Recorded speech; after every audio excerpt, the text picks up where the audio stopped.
વાલા અમદાવાદીઓ, આજે આપને આંકડાકીય માહિતી આપું એ પહેલાં બે મહત્ત્વપૂર્ણ વાતો આપને હું કરવા માગું છું.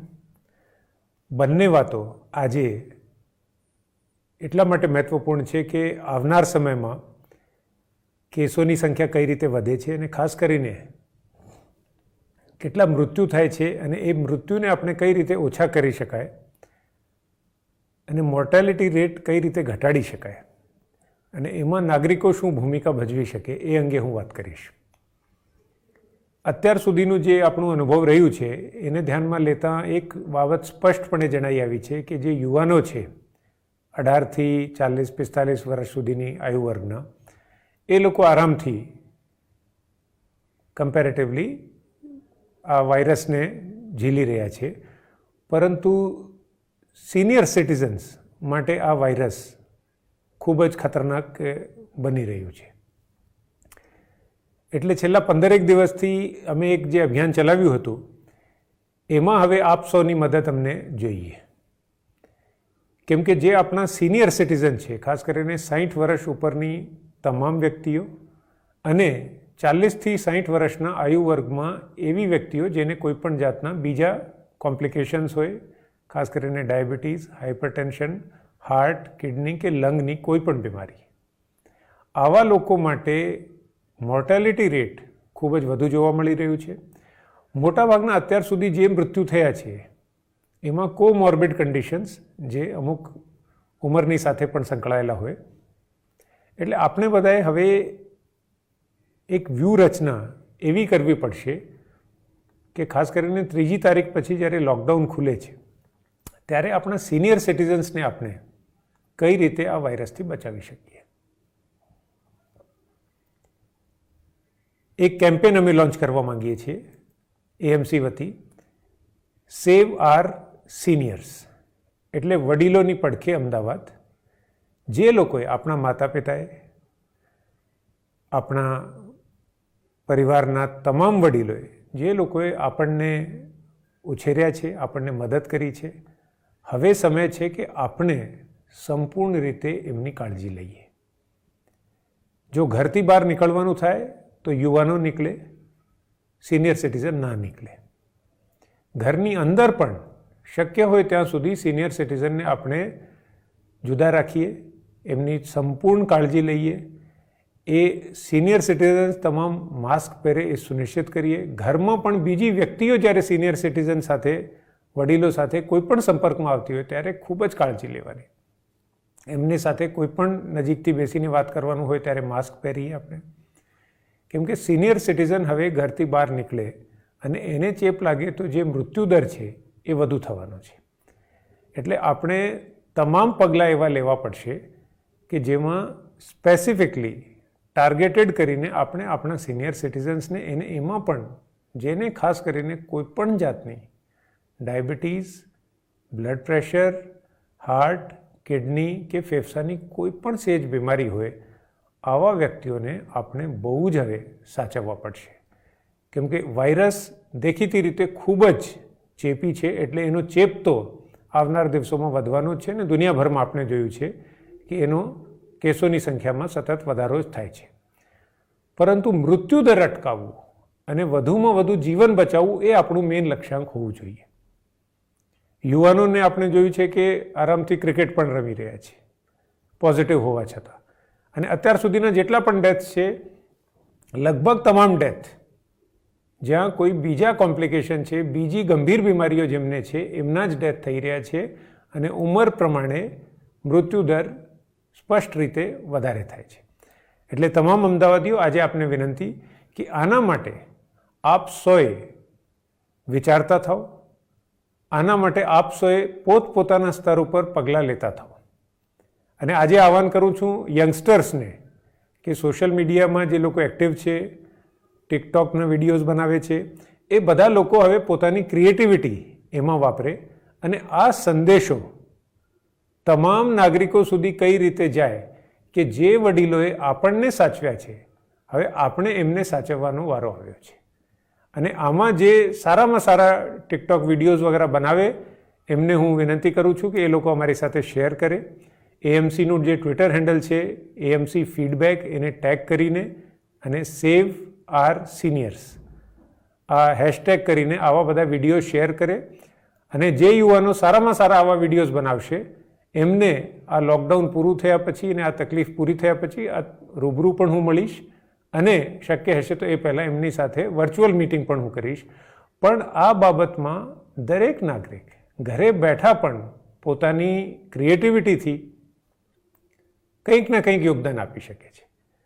અને હવે દરેક યુવાનોએ એવું વિચારવાનું કે એમના ઘરમાં જેટલા પણ સિનિયર સિટીઝન્સ છે 60 વર્ષ ઉપરના, જેટલા પણ પરિવારજનો છે જેમને કોઈ પણ જાતનું કોમ્પ્લિકેશન છે, એમને હવે આપણે બચાવવાની જવાબદારી પરિવારજનોએ લેવી પડશે. સોસાયટીના જે લોકો હોય એની સોસાયટીના લોકો જવાબદારી લે, પરિવારજનો જવાબદારી લે, તો જ આવનાર સમયમાં આપણે મૃત્યુદર જે છે એને મર્યાદિત કરી શકશું. સ્વાભાવિક છે કે જેમને ઉંમર થઈ ગઈ હોય 70, 75, 80 વર્ષ, એમનું મૃત્યુદર વધારે જ હોય, સ્વાભાવિક છે, અપેક્ષિત છે. અને આપણે બધા માનીએ છીએ કે કોઈ પણ વ્યક્તિ અમર નથી, ક્યારેક તો બધાને આ સંસાર છોડીને જવાનું છે. પરંતુ આપણે મક્કમતાથી નિર્ણય કરીએ કે આ વાયરસને આપણે આપણા વડીલોને જે છે હરાવવાની તક નહીં આપીએ. હવે આ વાયરસને સામે આપણે જીતવાનું તો છે જ, પરંતુ આ વાયરસ આપણને ઓછામાં ઓછું નુકસાન કરે એ પણ આપણે બધાએ મળીને સુનિશ્ચિત કરવાનું છે. અગાઉ મેં વારંવાર કીધું છે, we will lose some battles but we will win the war. હવે આપણી સ્ટ્રેટેજી છે કે આપણે વોર તો જીતવાનું જ છે, પરંતુ જે આપણે કેઝ્યુઅલ્ટી છે, જે નુકસાન છે, એને પણ એકદમ ઓછો કરવાનો. કેમ કે હવે ધીમે ધીમે જેમ આપણું શહેર સંગઠિત થતું જાય છે ત્યારે આપણા શહેરનો આત્મવિશ્વાસ એક વધી રહ્યું છે. એટલે ઝીણામાં ઝીણી બાબત, જે રીતે આપણે સુપર સ્પ્રેડર્સને ટાર્ગેટ કરી રહ્યા છીએ, એ જ રીતે હવે વલ્નરેબલ ગ્રુપ્સ, સિનિયર સિટીઝન્સ અને જેમનું હેલ્થ કોઈ પણ રીતે કમજોર હોય, આવા બધા નાગરિકોને આપણે બધા મળીને એક રક્ષા કવચ એની પાસે આપણે ઊભું કરવાનું અને એમને સંપૂર્ણ રીતે પ્રોટેક્ટ કરવાનું. મે મહિનાના અંત સુધી એટલીસ્ટ કોઈ પણ સિનિયર સિટીઝનો હવે બિનજરૂરી બહાર ના નીકળે અને પોતાના આરોગ્યની ખૂબ જ કાળજી રાખે. એ તમામ સિનિયર સિટીઝનોને પણ હું વિનંતી કરું છું અને અમદાવાદના તમામ નાગરિકોને પણ હું વિનંતી કરું છું. બીજી આજે એક મહત્વપૂર્ણ બાબત મારે આપની સાથે ચર્ચા કરવાની છે કે આ વાયરસ કેટલી ઝડપથી કેસો એમાં વધારો થતા હોય છે અને સંક્રમણ કઈ રીતે ફેલાતું હોય છે અને એના માપદંડો શું છે. હવે આપણે ત્યાં અમદાવાદ શહેરમાં મે મહિનામાં 15મી મેની આજુબાજુ કે મેના એન્ડ સુધી કેટલા કેસો થવાની શક્યતાઓ છે, ટ્રેન્ડ શું રહેશે, આ બધાનું એક આકલન અમે કર્યું છે.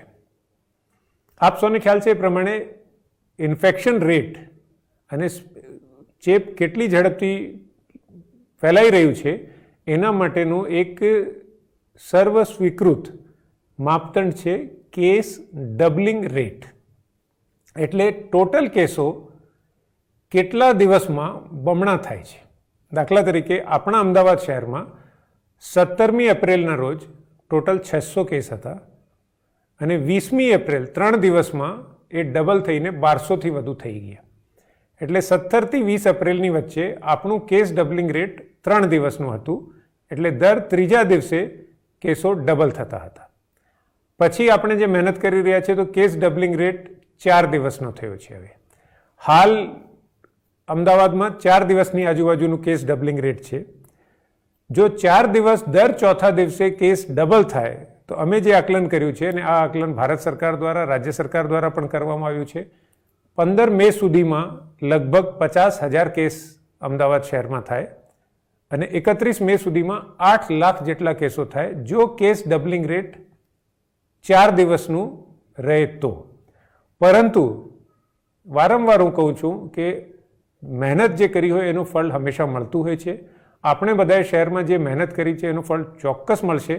અને મારું માનવું છે કે લોકડાઉન પૂર્ણ થાય એ પહેલાં અમદાવાદ શહેરમાં આપણે કેસ ડબલિંગ રેટને ઘરકમ ઘટાડો કરીને 4 દિવસમાં જે બમણા થાય છે એની સામે એટલીસ્ટ 7 કે 8 દિવસ સુધી આપણે લઈ જઈશું. એટલે ચોથા દિવસે બમણા થવાની જગ્યાએ દર 8મા દિવસે કેસ ડબલ થાય. સાઉથ કોરિયા જેવા અમુક દેશો છે એ જ ફક્ત 8, 9 કે 10 દિવસનું ડબલિંગ રેટ અચીવ કરી શક્યા છીએ. યુરોપમાં, અમેરિકામાં દરેક જગ્યાએ 3 દિવસ 4 દિવસનું કેસ ડબલિંગ રેટ અત્યારે ચાલી રહ્યું છે. એટલે જો આપણે કેસ ડબલિંગ રેટ 8 દિવસનું હાંસલ કરી શકીએ તો 15મી મે સુધીમાં જે 50,000 કેસો થવાના હોય એની સામે ફક્ત 10,000 કેસો જ થાય. અને એ જ રીતે જો 31 મે સુધીમાં 8 લાખ કેસો જે થવાના હોય એની સામે ફક્ત 50,000 કેસો જ થાય. અને જો આપણે 10 દિવસનું કેસ ડબલિંગ રેટ અચીવ કરી શકીએ, જે લગભગ બહુ જ અઘરું છે, કોઈ પણ લગભગ બહુ ઓછા લોકો, બહુ ઓછા દેશો દુનિયામાં અચીવ કરી શક્યા છે, કે જો 10 દિવસનું કેસ ડબલિંગ રેટ આપણે અચીવ કરી લઈએ તો 15 મે સુધીમાં 50,000 કેસની સામે ફક્ત 7,000 કેસ થાય અને મે એન્ડ સુધીમાં 8 લાખની સામે ફક્ત 20,000 થી 25,000 કેસ થાય. અત્યાર સુધી જે રીતના પગલાં આપણે લઈ રહ્યા છે, મારું માનવું છે કે 7 થી 8 દિવસનું કેસ ડબલિંગ રેટ અમે ચોક્કસપણે હાંસલ કરી શકશું. પ્રજાજનોનું આપ સૌનું સાથ સહકાર હજુ જો થોડુંક વધુ મળતું થાય તો આપણે કદાચ, જે એકદમ લગભગ અઘરી બાબત છે કે 10 દિવસનું કેસ ડબલિંગ રેટ અચીવ કરવાનું, એ પણ આપણે કરી શકીએ. અને 10 દિવસનું કેસ ડબલિંગ રેટ અચીવ થાય તો ટોટલ પોઝિટિવ કેસીસ 15મી મેની આજુબાજુ આપણા 7,000-7,500 જેટલા થાય, જે આપણે અમારી ક્ષમતા પ્રમાણેના છે, અમે આરામથી મેનેજ કરી શકીએ છીએ. એટલે આપ જુઓ કે એક બાજુ 31 મેના એન્ડ સુધીમાં કદાચ 8 લાખ કેસ થઈ શકે અને બીજી બાજુ જો આપણે અસરકારક પગલાં જે લઈ રહ્યા છીએ ને એમાં હજુ આપણે મહેનત જાળવી રાખીએ, નાગરિકોનો સાથ સહકાર મળતું રહે તો 20,000 થી 25,000 કેસો જ ટોટલ થાય. આ જે ડિફરન્સ છે, 25,000 કેસ એક બાજુ ને 8 લાખ કેસ, આમાં જ આ વ્યવસ્થાઓ જે છે આપણી એ કેટલી ટકી રહે ને કેટલું તકલીફ થઈ જાય આના ઉપરથી નિર્ભર થશે. એટલે આપણે બધાએ કોઈ ચિંતા કરવાની જરૂર નથી. એએમસી જે રીતે અત્યારે પગલાં લઈ રહ્યું છે કેન્દ્ર સરકાર, રાજ્ય સરકારના માર્ગદર્શનમાં, મને ચોક્કસ વિશ્વાસ છે કે આપણે 3જી મે લોકડાઉન પૂરું થાય ત્યાં સુધીમાં 7 થી 8 દિવસનું કેસ ડબલિંગ રેટ મિનિમમ આટલું તો આપણે અચીવ કરી શકશું. બીજું એક મહત્વપૂર્ણ બાબત છે કે 3જી તારીખે જે આપણું કેસ ડબલિંગ રેટ હશે ત્યાર પછી લોકડાઉન જ્યારે ખુલશે તો આમાં કેસ ડબલિંગ રેટ ફરી વધુ એગ્રેસિવ થવા માંડશે. એટલે માની લો કે 3જી મે આપણે દર 10મા દિવસે કેસો ડબલ થતા હોય તો પછી 3જી મેથી જેમ જેમ આપણે આગળ ચાલશું તેમ સંક્રમણની ગતિ તેજ થશે, કેમ કે લોકડાઉન ખુલી ગયું હશે, લોકો હરતા ફરતા થશે, એકબીજાને મળતા થશે અને ઇન્ફેક્શન વાયરસને પ્રસાર થવાની, ફેલાવાની એક તક મળશે. એટલે આપણે 3જી તારીખ સુધીમાં કેસ ડબલિંગ રેટ જેટલું આપણે સ્લો ડાઉન કરી શકીએ સ્પ્રેડને એટલું આપણે કરવાનું છે. આપણી તૈયારીઓ અત્યારે વ્યવસ્થિત રીતે ચાલી રહી છે. છેલ્લા 6 દિવસનો ટ્રેન્ડ આપણે જો જોઈએ, 17મી એપ્રિલના રોજ 243 પોઝિટિવ કેસો આવ્યા હતા. નોર્મલી દરરોજ કેસોમાં 15-20% વધારો નવા કેસોનો અપેક્ષિત છે, પરંતુ જે 15 દિવસ પહેલાં મેં જે વાત કરી હતી કે કેસો સામેથી શોધવાનું અને આ અમદાવાદની જે સ્ટ્રેટેજી છે ચેઝિંગ ધ વાયરસની, જેમાં કેસો પ્રોએક્ટિવલી સામેથી શોધવાનો, એનો આપણને મે મહિનામાં જબરદસ્ત ફાયદો મળશે. એટલે જે 243 કેસ 17મી તારીખે હતા અને એની સામે આવતા દિવસે કદાચ 300 કેસ થયા હોત, પરંતુ 18મી તારીખે ફક્ત 234 કેસ થયા, પછી ઓછા થઈને 157 થયા, પછી હજુ ઓછા થઈને 125 થયા, પછી 128 અને ગઈકાલે 151. એટલે જે 500 થી 1000 કેસ રોજ આવી શકતા હતા એની સામે હવે આપણા 100-125 કેસ આવી રહ્યા છે. આપણી પ્રોએક્ટિવ ઇન્ટેન્સિવ સર્વેલન્સની સ્ટ્રેટેજી, એગ્રેસિવ ટેસ્ટિંગની સ્ટ્રેટેજી, સામેથી કેસો પકડીને શોધી લેવાની સ્ટ્રેટેજી, એ બધી જ અત્યારે ખૂબ સારી રીતે પરિણામ આપણને મળી રહ્યા છે. પરંતુ આપણે આ મહેનત જે છે એને સતત આપણે જાળવી રાખવું પડશે. ક્યાંય એટલીસ્ટ મે મહિનાના એન્ડ સુધી તો કોઈ પણ જાતનું લાપરવાહી આપણને બહુ જ મોંઘી પડી શકે અને આપણા જે ગેન્સ છે, કોન્સોલિડેટેડ ગેન્સ છે, એ ઇવાપોરેટ થઈ શકે. એટલે જે મહેનત કરી હોય એ જે છે નુકસાન આપણને એમાં થઈ શકે જો આપણે કોઈ પણ નિષ્કાળજી રાખશું તો. હવે ગઈકાલની આંકડાકીય માહિતી આપતા, ગઈકાલ સવાર સુધીની જે પરિસ્થિતિ હતી ત્યાર પછી છેલ્લા 24 કલાકમાં, અને હવે રાજ્ય કક્ષાએથી દિવસમાં એકવાર આંકડા જાહેર થશે, એને અનુસરીને આપણે 24 કલાકના બધા આંકડા ભેગા આપણે જાહેર કરીશું ગઈકાલનો આખો દિવસ 151 નવા કેસો નોંધાયા, 7 મૃત્યુ અને આજે પછી ઓવરનાઇટ 4 ડિસ્ચાર્જ. ટોટલ કુલ અત્યાર સુધીના હવે 1638 કેસ થાય છે. પણ આજથી મારી બ્રીફિંગમાં હું સૌથી વધુ મહત્વપૂર્ણ જે આંકડો જે છે એ હવે રહેશે એક્ટિવ કેસીસ. કેમ કે હવે ઘણા બધા કેસીસ દાખલ થયા, સાજા થયા અને ડિસ્ચાર્જ થઈ ગયા. આપણા માટે વધુ મહત્વપૂર્ણ છે કે એક્ટિવ કેસીસ કેટલા છે, એક્ટિવ કેસીસની ગ્રોથ રેટ શું છે. એના ઉપરથી આપણી હોસ્પિટલની, બેડની, કોવિડ કેરની, મેનપાવરની, વેન્ટિલેટરની, ઓક્સિજન સપોર્ટ સિસ્ટમ, આ બધી જ વ્યવસ્થાઓ એક્ટિવ કેસીસ કેટલા છે, કેમ કે એમને આપણે સારવાર આપવાની થાય છે. હવે એક્ટિવ કેસીસ આજ રોજ અત્યારે અમદાવાદ શહેરમાં 1459, 1459 અત્યારે જ્યારે આપણે વાત કરી રહ્યા છીએ ત્યારે અમદાવાદ શહેરના હદ વિસ્તારમાં 1459 એક્ટિવ કેસીસ છે. 105 કેસ ડિસ્ચાર્જ મેળવી ચૂક્યા છે, 74 ડેથ થયા છે અને ટોટલ 1638. એટલે હવે એક્ટિવ કેસીસનો આંકડો જે છે એ હવે વધુ મહત્વપૂર્ણ થઈ જાય છે, 1459. હવે 1459 જે કેસ છે એમાંથી 1440 કેસ સ્ટેબલ છે, 19 કેસ વેન્ટિલેટર ઉપર છે. 1459 એક્ટિવ કેસીસ જે છે એમાંથી 475 કેસીસની સારવાર એસવીપી હોસ્પિટલ ખાતે થઈ રહી છે. 391 કેસીસનું care and management Samras hostel ખાતે થઈ રહ્યું છે. 560 કેસીસની સારવાર સિવિલ હોસ્પિટલ ખાતે થઈ રહી છે.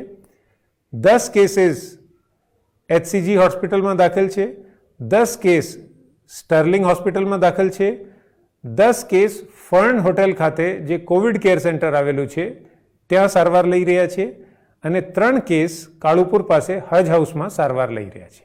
એટલે આ રીતે 1459 જેટલા આપણા એક્ટિવ કેસીસ અત્યારે જુદી જુદી જગ્યાઓ ઉપર એમનું કેર, ટ્રીટમેન્ટ એન્ડ મેનેજમેન્ટ થઈ રહ્યું છે. પરીક્ષણની વાત કરીએ, સારી રીતે આપણી સેમ્પલ કલેક્શનની કામગીરી ખૂબ અસરકારક રીતે ચાલી રહી છે. પેસિવ ટેસ્ટ, પેસિવ સર્વેલન્સમાં એટલે હોસ્પિટલમાં આવેલા લોકોના કેટલા સેમ્પલ લીધા અને શરૂઆતથી આપણે અમદાવાદમાં આ બાયફર્કેશન એક્ટિવ અને પેસિવ સર્વેલન્સનું એટલા માટે રાખ્યું છે કેમ કે એક્ટિવ સર્વેલન્સ જેટલું અસરકારક હશે એટલું આપણે આ બીમારીને નિયંત્રિત કરવામાં મદદ મળશે. જો 100 કેસ બધા સામેથી જ આવીને હોસ્પિટલમાં દાખલ થયા હોય તો એ ચિંતાનો વિષય છે. મોટાભાગના કેસો એસિમ્પ્ટોમેટિક સમય રહેતા વહેલા આપણે પ્રોએક્ટિવલી ફિલ્ડમાંથી પકડી લીધા એ સંતોષનો વિષય છે. એક્ટિવ સર્વેલન્સમાં અત્યાર સુધી 15,639 સેમ્પલ લીધા છે. ટોટલ સેમ્પલ હવે 18,391 થઈ ગયા છે. ટેસ્ટ પર મિલિયનમાં આપણે 2700 ટેસ્ટ પર મિલિયનથી ઉપર આપણે પહોંચી ગયા છીએ. ગઈકાલે જે આપણે સેમ્પલ લીધા એમાં ખાસ કરીને સુપર સ્પ્રેડર્સ ઉપરનું ફોકસ આપણું યથાવત રહે છે. હવે જેમ જેમ આપણને વધુ નોલેજ આની થતી જાય છે, વધુ એક્સપિરિયન્સ મળતું જાય છે, તેમ આપણે vulnerable groups, super spreaders, dense populations, slum areas આ બધા ઉપર આપણે ભાર કેન્દ્રિત કરી રહ્યા છીએ. એકંદરે તમામ અમદાવાદીઓ પરિસ્થિતિ અત્યારે જે છે કોરોનાથી ઉદ્ભવેલ એ આપણા આપ સૌના સાથ સહકારથી એએમસી જે કંઈ અમારા medical teams, health workers, hospital teams, field staff, officers, employees બધા લોકો આપના સાથ સહકારથી અત્યાર સુધી આપણે પરિસ્થિતિ ઉપર નિયંત્રણ ધીમે ધીમે આપણું વધતું જાય છે. પરંતુ કોઈ પણ વ્યક્તિ આવું ના વિચારે કે આ ટૂંક સમયમાં જ બધું પ્રોબ્લેમ સંપૂર્ણપણે સોલ્વ થઈ જવાનું છે. આ લડાઈ લાંબી છે. જ્યાં સુધી આપણે મહેનત કરતા રહીશું, જ્યાં સુધી સાથે મળીને અને જનજાગૃતિ કેળવીને આપણે આગળ વધતા રહીશું, ત્યાં સુધી આ વાયરસ સામે આપણો પલડો ભારી રહેશે અને આ વાયરસ ભલે યુરોપ અને અમેરિકાના દેશોમાં શહેરોમાં ખૂબ તકલીફ ઊભી કરી દીધી, પરંતુ આપણા નાગરિકો જો સાથ સહકાર સુંદર આવનાર દિવસોમાં આપશે, અત્યારે જે સાથ સહકાર મળી રહ્યું છે એના કરતાં પણ વધુ સાથ સહકાર મળતું રહેશે, તો આપણે કેસોને નિયંત્રિત કરી શકીશું, સંખ્યા મર્યાદિત કરી શકશું, જેટલા કેસો જણાશે એને આપણે સારામાં સારી ટ્રીટમેન્ટ આપી શકશું. ફરી એકવાર આપણે આજે નિર્ણય કરવાનો છે કે આપણા સિનિયર સિટીઝન્સ, આપણા વડીલો, એની ખાસ કાળજી આપણે લેવાની છે અને એના માટે દરેક અમદાવાદીએ આજે પ્રતિજ્ઞા કરવાની કે એમના દ્વારા કંઈક ને કંઈક સારી કામગીરી કરવામાં આવે. કેમ કે જ્યારે વર્ષો પછી આપણે આ બધા કપરા સમયને યાદ કરીશું ત્યારે આપણે એવું નથી ઈચ્છતા કે આપ ફક્ત આટલું જ યાદ કરો કે આપ ફક્ત વિડીયો બનાવતા હતા કે ફક્ત જોતા હતા. દરેક અમદાવાદીને આ લડાઈમાં પોતાની ભૂમિકા આપવાની છે. ભૂમિકાની શરૂઆત આપના પોતાના પરિવારજનોને રક્ષણ આપીને એમનો જીવન બચાવવાથી શરૂઆત થાય છે. આપને એ સુનિશ્ચિત કરવાનું છે, બધા જ લોકોએ, ખાસ કરીને યુવાન મિત્રોએ, કે આપણા ઘરમાં માતા પિતાની કાળજી લેવાની, વડીલોની કાળજી લેવાની અને એમને સંપૂર્ણપણે આ મહામારીથી, આ કોરોના વાયરસથી સંપૂર્ણપણે આપણે એમને બચાવવાનું છે. સમય આવી ગયું છે કે આપણે આપણા વડીલોનું ઋણ અદા કરીએ, એમની રક્ષા માટે શક્ય એવા તમામ પગલાં આપણે લઈએ. ધન્યવાદ.